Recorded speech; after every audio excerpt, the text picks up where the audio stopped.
Hi ladies, it's Dawn and I am here to do my skincare journey for you. I had talked about last week when I filmed my skincare tips and tricks I learned throughout my life, and I wanted to share my journey now with you. And I am filming this for the second time because I have ADHD. I mean, I legitimately do have ADHD, and I can get excited and get all over the place. And that's what happened. And I looked back at it and I was like, I cannot put this up. Everybody will tune out.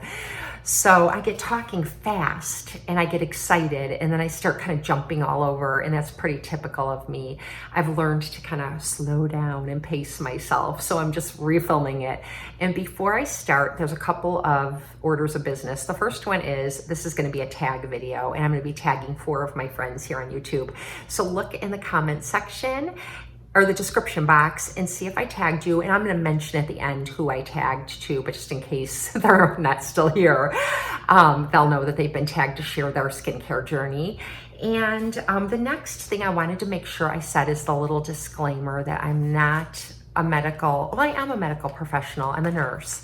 And I do understand the function of skin, but I've learned about skin being the largest organ in our body and that its #1 function is the first line of defense from infection and environmental intruders. So the importance of keeping your skin healthy is always first and foremost in my mind.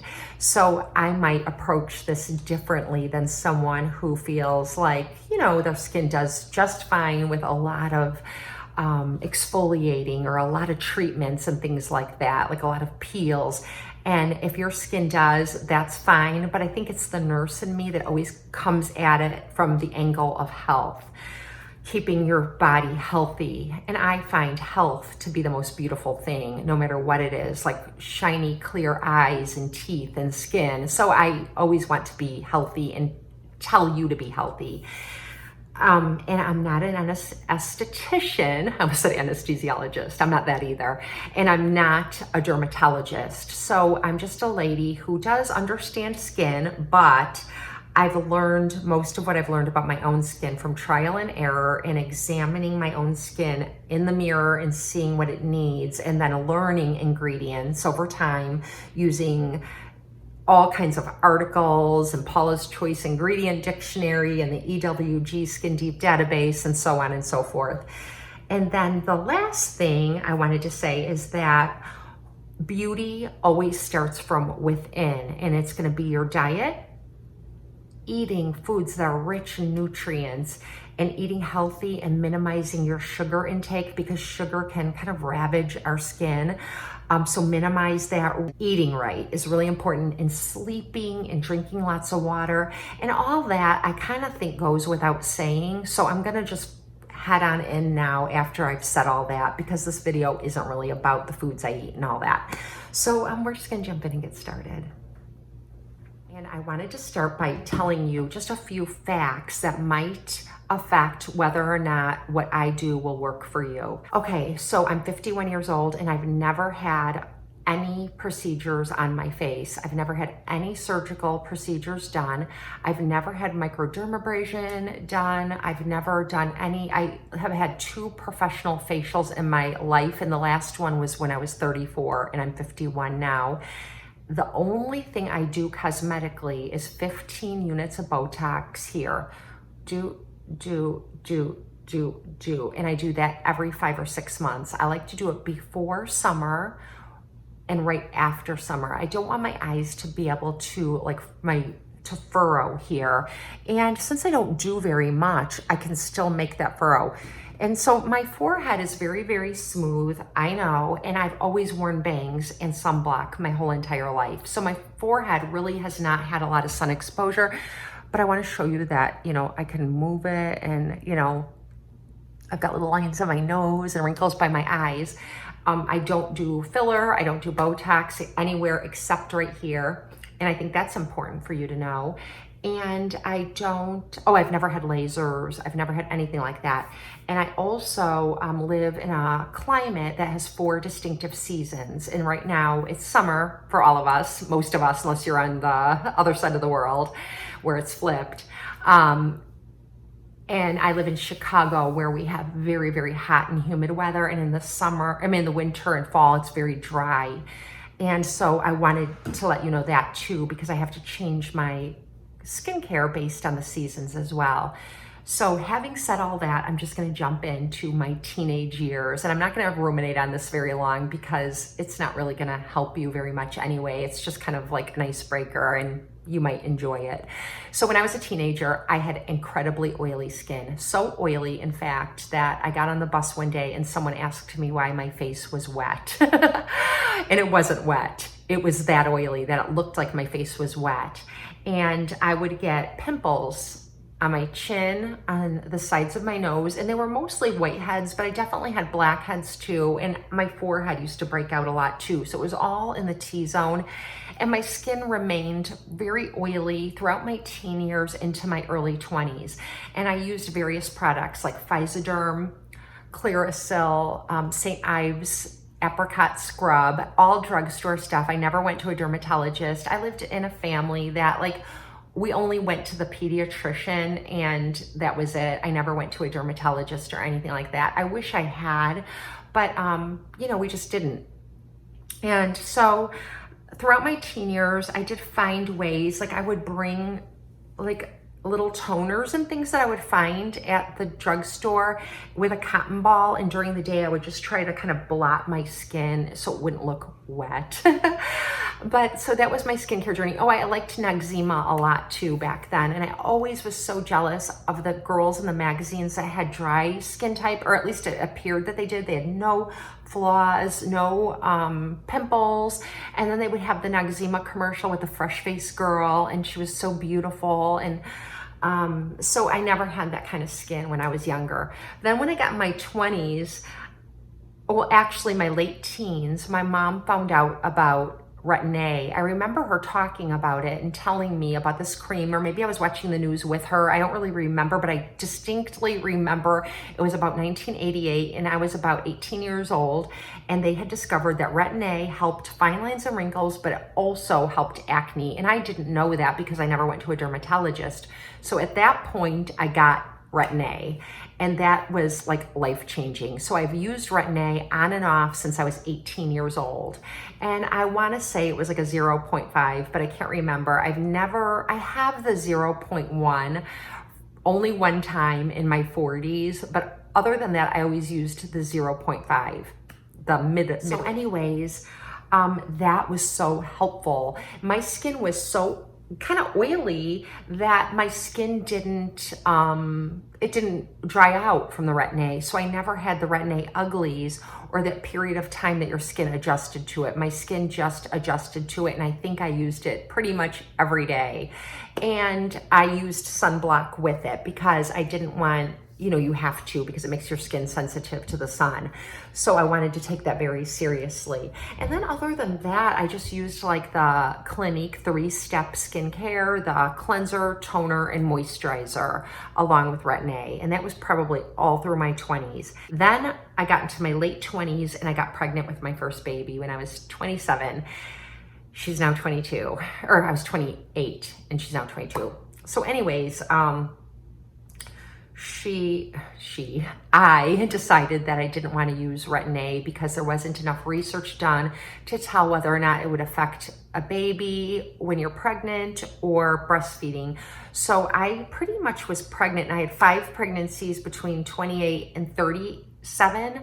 So I stopped using my Retin A pretty much altogether. I might have gone back on it for short periods of time when I wasn't pregnant and nursing again, but that was always just a few months. So anyways, I lived in a pretty crunchy granola town where we had a lot of really holistic skincare stores. And I remember going into this store all the time where they would make facial oils for you. I had already been using coconut oil on my skin at that time after I got pregnant, and I loved it. I still love it. I love coconut oil for so many things. I still like it on my skin. It's antibacterial, it's anti-inflammatory. It just agrees with me. And then Trader Joe's has a jojoba oil that I really liked as well, and they were very, very inexpensive. So that's mainly what I used when I was pregnant, but also during that time I went into like this holistic skincare store and they would mix up oils for you, like jojoba and lavender, or they would mix, you know, just different oils based on your skin's ailment. And I remember really liking the jojoba and lavender oil because it helped control the oil, you know, the sebum that I was making, and kept it really in balance. And I loved it. That was like my favorite thing. Used that throughout my 30s. So then I got into my 40s and we moved to a new town where I live now. I've lived here for like 17 or 18 years. And I started talking to my neighbors, and I decided that I was gonna go on a nice skincare regimen, and I started using Lancome. And I used the Genifique and the Visionaire, and they are beautiful. I loved them. I felt like my skin looked great. They're very expensive, and that was the only thing I didn't like. I still like Genifique and Visionaire even to this day, even though I'm not currently using, I use Genifique, but I don't use Visionaire anymore. But they were beautiful. They're just pricey, and I don't think anymore that you need to spend that kind of money, but it is a treat. There's something about Genifique that when I use it, it makes my skin look better while I'm using it. I don't know that it's doing anything long-term, but I just love it. And I've tried some dupes out there for it, but I always just go back to the Genifique. And when I get mine, I usually get it every year. I like to treat myself to the Lancome Christmas promotion, the purchase with purchase. It's a big box, and it usually comes with 2 eyeshadow palettes, 2 different lipsticks, a mascara. It comes with a whole plethora of really good makeup, and then it comes with a nice size Genifique. And that's when I get it. And then I watch for a sale mid-year and pick it up again. And that is probably my favorite expensive serum, that and the Clarins Double Serum that I'm currently using. But those are the only expensive products I use on my skin, because I really like the way they make my skin look. But during my 40s, that's what I was using till I was about 44, and then I discovered YouTube and I found Melissa 55. I'll never forget, I was sitting in the dental office and I read an article, and they were talking about this grandmother on YouTube and how she makes a messy bun. It was like one of those housekeeping magazines or something, I can't remember. So I'm like, oh, who is she? And I looked her up on my phone and I'm like, oh my gosh. And I started just binge watching her videos. And I wanted to do everything that she did. So she was using Obagi. So I went and I got all the Obagi and shelved my Lancome, and I started using the Obagi system, the whole thing. And immediately my skin disagreed with the clear. It's a 4% hydroquinone, and it made me break out in these huge welts. Like, I couldn't use it even if I wanted to. And that was expensive, so that was a bummer. And I kind of held on to it and tried again. I wasn't sure if it took me a while to figure out it was the clear that was doing it. And so I didn't send it back. I just recently pitched it after like 8 years. It was still sitting inside my vanity. I was just kind of like, oh, I hate to throw this away. I should have just given it away to someone. And I determined that my skin is sensitive and I don't have that much damage on my skin. So I was using like super strength products, and I don't really need to use them. So I cut back on the clear, and I started using the Skin Success by Palmer's, the 2% hydroquinone fade cream at certain times of the year. And I can tolerate that, and it works like a charm for fading my freckles and hyperpigmentation right here, and that's all I need to use. So then I just kept using everything else. I was using the Exfoderm Forte, I believe. I was using the cleanser, there was no moisturizer, and that's the thing. They recommended not using a moisturizer because Dr. Obagi's theory is that if you put moisturizer on your skin, it makes the deeper layers of your skin get lazy, and they stop producing as much oil, and they stop producing collagen and elastin. Because if you deprive the upper layers of skin with moisture, the lower levels will say, well, we have to help out and start working harder. And I kind of believe that, and I kind of don't. And I had like probably the worst skin I've ever had during that time. It was always dry and always flaking, but I had convinced myself that that was a good thing. Like, shedding the skin is good, it's good all the time. And I loved the shed, but my skin always looked dull and it was always dried out. and it would produce more oil, and it just looked weird. It was dry and oily at the same time. And so that is a situation where what works beautifully for one person can work terribly for another, because Melissa is a testament to how good Obagi can be. And so it's my fault for not doing my own research, not analyzing my own skin. And so that's why in my last video where I talked about the tips I've learned over the years, I mentioned that, because what was great for her isn't great for me. So I decided to stop using it, and I started going more natural again, and I started purchasing Vit A mainly during that time. And the range that I kind of latched onto was the anti-wrinkle vitamin A and glycolic acid, and it looks like this. And I do have this bottle of cleanser. It's a backup and it's fine, but I don't think I need to have vitamin A and glycolic in my cleanser, because it's only on my face for a moment to do its job to cleanse my face, and then I rinse it down the drain. I mean, it doesn't hurt, but I feel like it can be a little bit drying. And now I prefer to use Andalou Naturals Meyer Lemon and C Creamy Cleanser, or the Andalou Naturals 1000 Roses Foaming Cleanser for sensitive skin. It does not dry out my skin. And the other thing that I use pretty faithfully is just a bar of unscented Dove soap. So it's all about gentle for me now. So I cleanse my face, get all the gross stuff off my face. Then I do love the toner that comes with this. It's the glycolic, vitamin A and glycolic toner. And that is really good for the times where my skin is flaking. I've overdone exfoliation. I try not to ever do that anymore, but there are times that it happens. And I peel a little too much. So that does kind of help dissolve the bonds of the dead skin and remove it. But I don't like to use that all the time. It's not like an everyday thing for me. I just like to use a toner that resets the pH of my skin, that allows my skin to absorb the serums that I'm using. Because when your skin is not in a state of ideal health, it's in a state of repair. And that's okay. Repair is, that's why people derma roll. They want to cause a little bit of injury to their skin to make your skin build collagen and elastin. So some people, I do understand the science behind that, but I feel like when my skin is in a state of health, that it will be in the perfect state to absorb the really good ingredients that I'm putting on my skin in my serums and things like that. So I like to keep my skin at its healthiest all the time. So now I just use a 0.5 Retin A once a week, like on Sunday night, and I'll just mix it with a little CeraVe moisturizer and put it all over my face and my neck and my chest, my ears, and that's it.